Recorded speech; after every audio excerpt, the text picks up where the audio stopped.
So I'm starting. Hi, everyone. Welcome to our virtual office for a very special call today. The purpose is to share insights about how it is to work virtually at Frida and to encourage all of you young feminists to apply to be our new co-executive directors. So let's start this meeting as we always do with a fun question.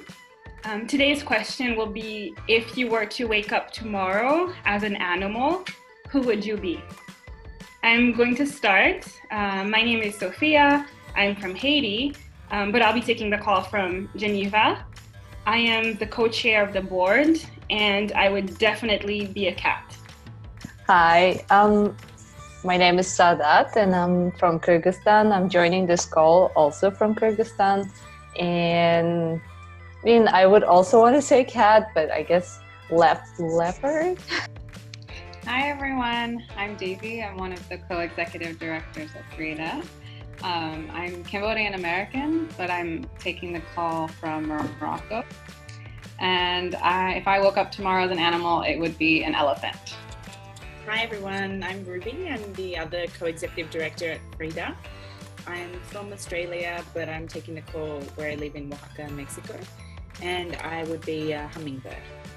Well, thanks everyone. It's very sweet. But now I have a question specifically for Devi and Ruby. So Ruby and Devi have been our co-executive directors for over 5 years now. So could you please share what you would say to encourage people to apply? Thanks, Sophia. Thinking back to my first started working at Frida, I actually felt there was only one coordinator position, and I'd just been handed over from Amina, and it was a little overwhelming, the amount of work and just how incredible everything was. But soon after that, when we hired another co-coordinator and I started to meet and connect with the community of Frida, I realized how incredibly collective the work was and how everything is shared and how it's just this amazing, vibrant community. So if you're asking yourself right now, should I apply? Do it.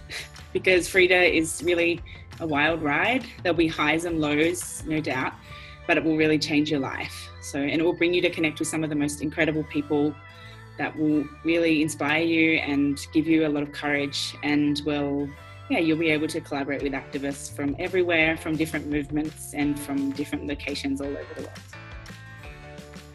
Yeah, I would say a lot of the same things, and reflecting on when I was applying, when the first position was announced as just, one leader of Frida after Amina, I was like, I can't do that. I'm too scared and I don't want to by myself.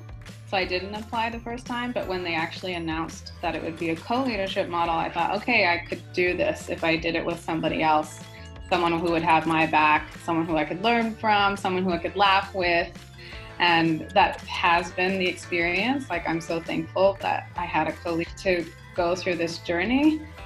That's why I would encourage people to apply, is that if you just remember that this is a journey, and that's how everyone at Frida does think about their time at Frida. It is a space to learn and an opportunity to really learn about yourself, and what it's like to sometimes be vulnerable and how to get confidence in that, and then how to work in a really a huge virtual environment, running participatory processes. And so long as you're willing to always reflect and learn, I think Frida's a space for you. And we're not looking for a superhuman, we're really just looking for a human.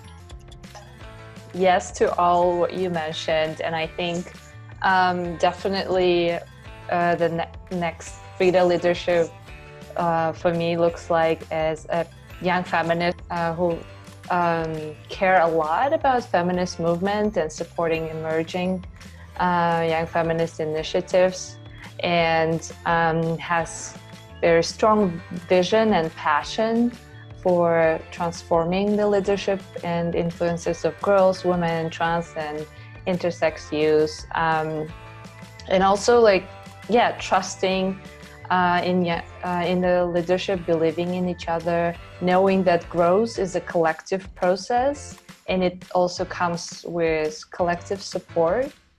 I think for me, what's really important at Frida right now is for people who really, I mean, you sort of touched on it, but like people who really like live and breathe the politics and like the vision of Frida. You know, I feel like all of us in the community, you know, we incorporate feminism, we incorporate intersectionality in everything we do. So I think it needs to be people who vibe that way as well. Also, you know, after 5-6 years, Frida is really growing right now, and it's kind of like shifting, and there's a lot more advisors, you know, much more grantees, a lot more funds that we're managing, and visibility that comes with it. So it has access to also like more spaces and invited to participate in conversations. So I think like the community, or myself, you know, I would like to see like people who are really passionate about like philanthropy and about like shifting the conversations around power and money, but keeping all that rooted, you know, in like strong feminist beliefs in politics.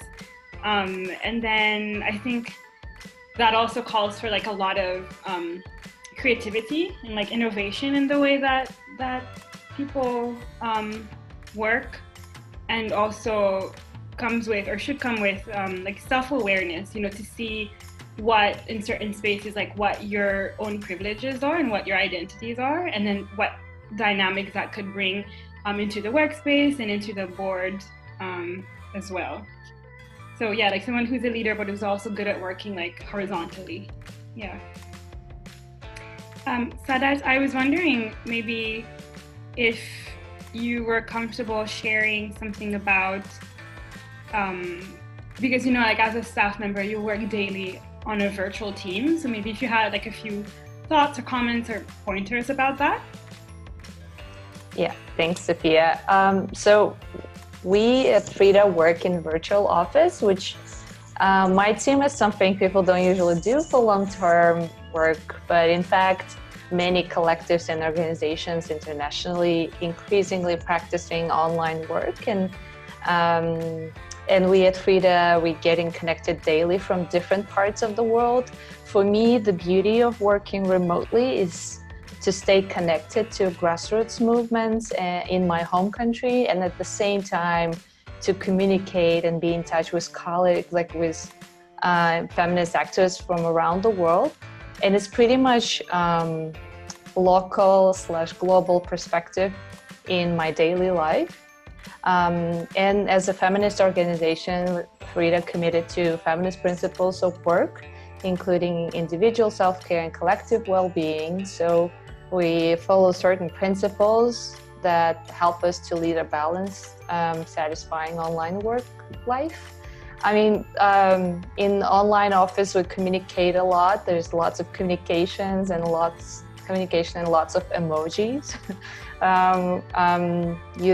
We use different channels to share information, and those related to work and fun, and we hold regular meetings to keep each other updated, and also not to feel lonely and isolated, and so just to build relationship with each other as well. But we practice the care for each other, so not to let each other work crazy hours, and kind of always check in with each other, and always remembering there's always someone online. Being online and working in an online office is fun, and it changed my perspective to like feminist organizing in general. So it's and it's amazing. So I would just like to say that online environment is very much something that I truly adore and inspired by.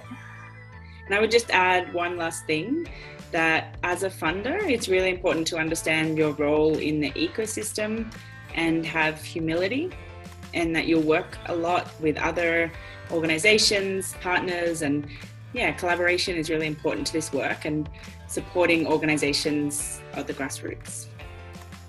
And I'll add one last thing, is that you should be confident to ask for the resources that we deserve. Thank you so much for watching and listening into our call. We hope that this was super helpful. You! Good!